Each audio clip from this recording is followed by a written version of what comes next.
My name is Maya.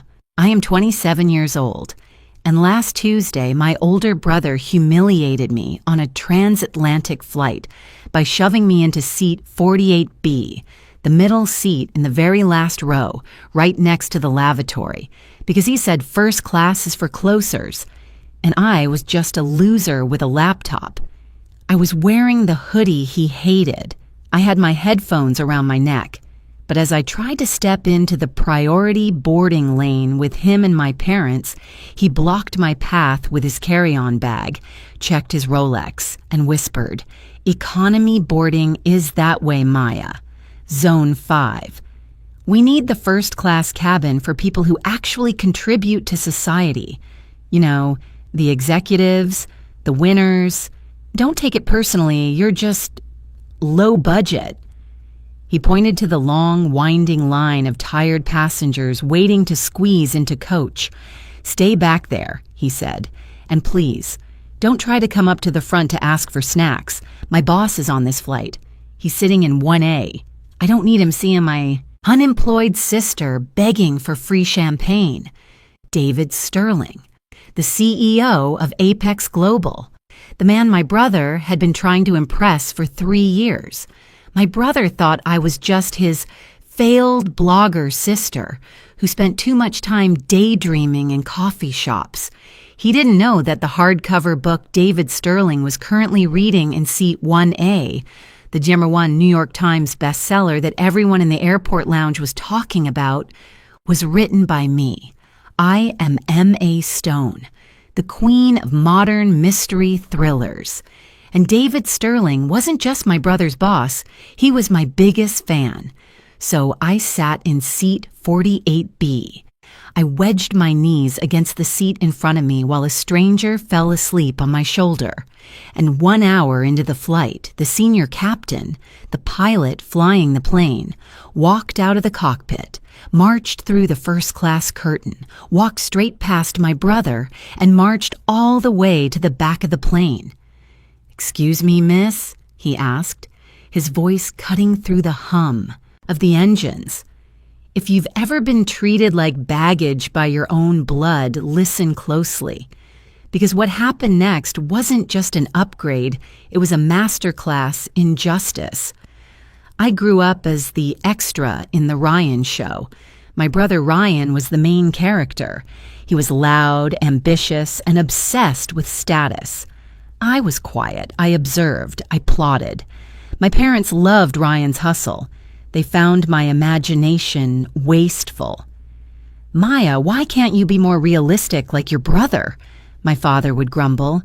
"He knows how to sell. You just make things up."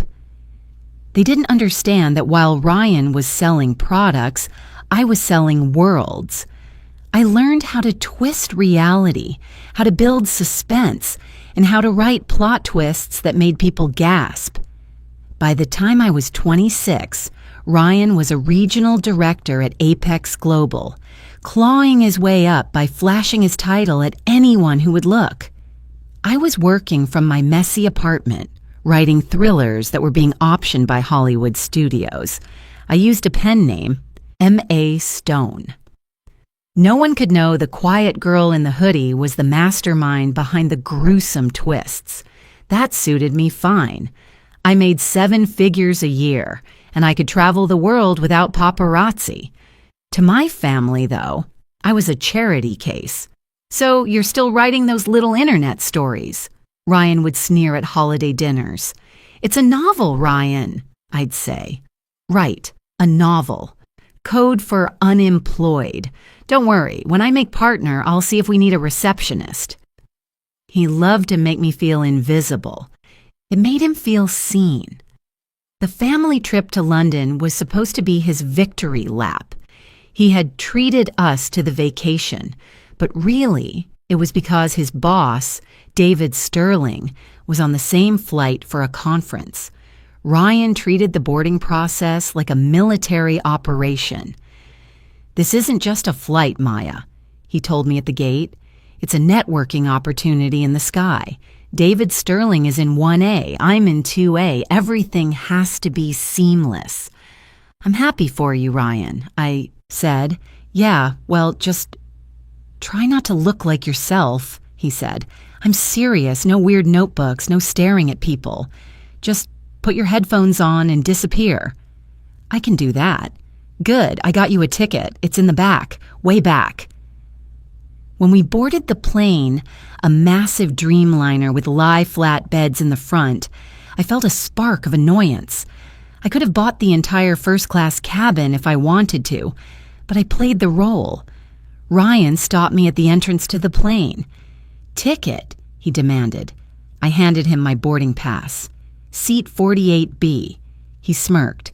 Ouch, middle seat, near the toilet, rough. Ryan, really? You don't fit the aesthetic up here, Maya, he whispered, leaning in. This cabin is $10,000 a seat. It's for people who make deals. You're a hobbyist. Just go back there, eat your pretzels, and don't embarrass me. I saw David Sterling settling into seat 1A, opening a familiar black book with silver lettering. My book. I felt a smile tugging at the corner of my mouth. Fine, I said. I'll sit with the losers. Good girl, he patted my shoulder condescendingly. Oh, and if you see the flight attendants, don't ask for too much. They're busy serving us. I watched him settle into his pod, adjusting his suit jacket, ready to pounce on his boss.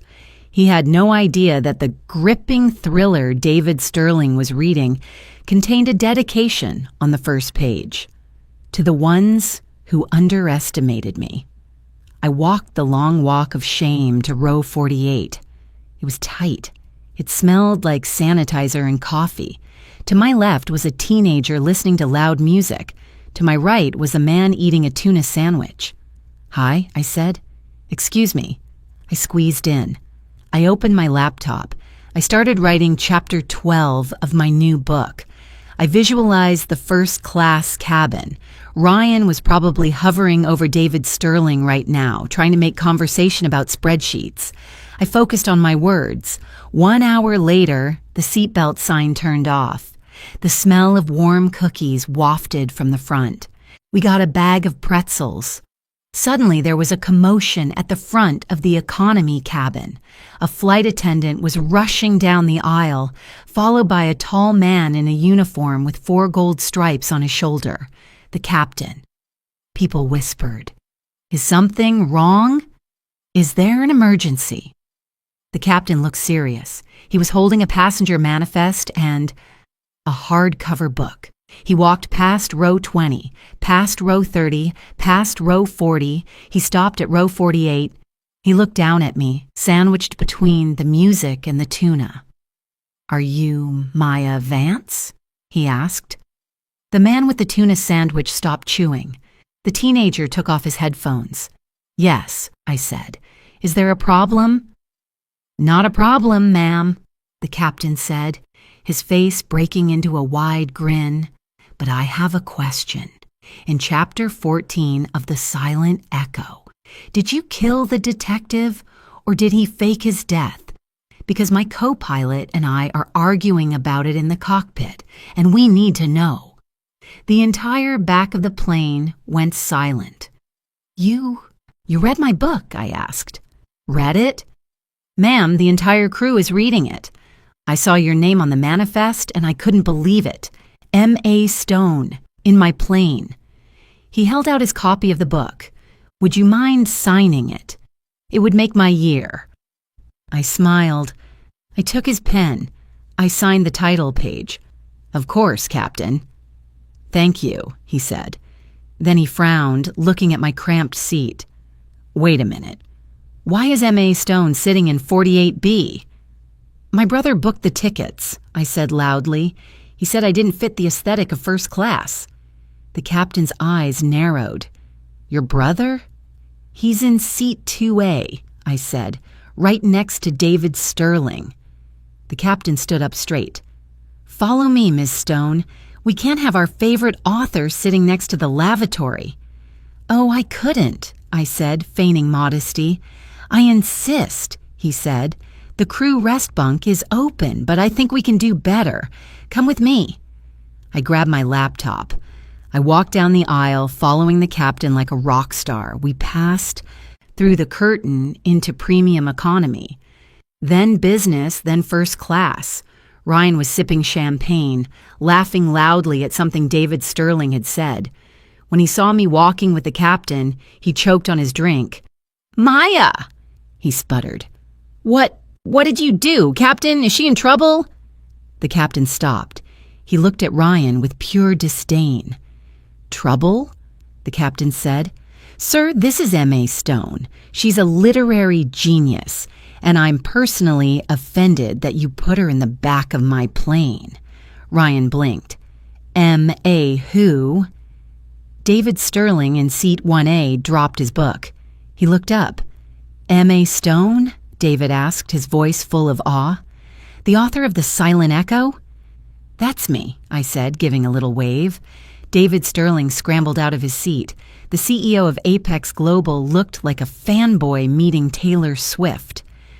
I am reading your book right now," David stammered. "I canceled my meetings in London just so I could finish it in the hotel. You are brilliant." "Thank you, David," I said. "I'm glad you like it." Ryan looked like he was having a stroke. "Wait," Ryan said. "Maya, you write books, but you're unemployed." "I'm a ghostwriter turned bestseller, Ryan," I said coolly. "My advance for this book was more than your annual salary, times 2. The captain cleared his throat. "Mr. Sterling," the captain said, "I was going to offer Miss Stone the jump seat in the cockpit, but—" David Sterling turned to Ryan. "Ryan," David said, his voice dropping to a terrifyingly professional tone, "you put M.A. Stone, your own sister, in economy?" I thought," Ryan stammered. "You thought she was a loser," David finished, "which makes me question your ability to spot value. If you can't see the talent in your own family, how can I trust you with my clients?" Ryan went pale. David looked at me. "Ms. Stone, please, take my seat. 1A. I insist." "Oh no, David, I couldn't," I said. "I want to sit next to you," David said. "I have a million questions about the plot twists." He turned to Ryan. "Ryan, get up." "Sir, give your sister your seat. You take 1A. I'll sit in 2A with her. Actually—" David paused. "Captain, is seat 48B still open?" "It sure is," the captain smiled, "right next to the lavatory." "Ryan," David said, "go take seat 48B. I think you need some time to think about aesthetics." "But, sir—" "Now, Ryan!" Ryan stood up. He grabbed his bag. He walked past me, his face burning red. The entire first-class cabin, who had heard everything, watched him go. I sat down in seat 2A. The leather was soft, the champagne was cold. David Sterling sat next to me in Ryan's old seat. "So," David asked, leaning in. Chapter 12. Does the sister get revenge? I clinked my glass against his. "Oh, David," I smiled, "she gets everything." The rest of the flight was a dream. I signed books for the flight attendants. I ate caviar. I brainstormed plot points with the CEO of Apex Global. Ryan spent 7 hours next to the tuna sandwich. Man, when we landed in London, the captain personally escorted me off the plane. Ryan waited for us at the baggage claim, looking disheveled and defeated. "David," Ryan started, "I can explain." "Don't bother," David said. "Maya and I have a dinner reservation at the Ritz. We're discussing the movie rights to her book. You can take the tube to the hotel. We'll talk about your probation on Monday." He didn't fire him. He just demoted him to junior sales associate. I stopped in front of my brother. "Nice flight, Ryan," I said. The aesthetic up front was inspiring. I got into the CEO's black car and drove away. Here's the thing about economy class. It's just a seat. It doesn't define your value. My brother thought he could make me feel small by putting me in the back, but he forgot that talent shines just as bright in seat 48B as it does in 1A. So, if anyone ever tells you that there are no losers in first class, just smile, take your seat, open your laptop, and wait for the captain to call your name.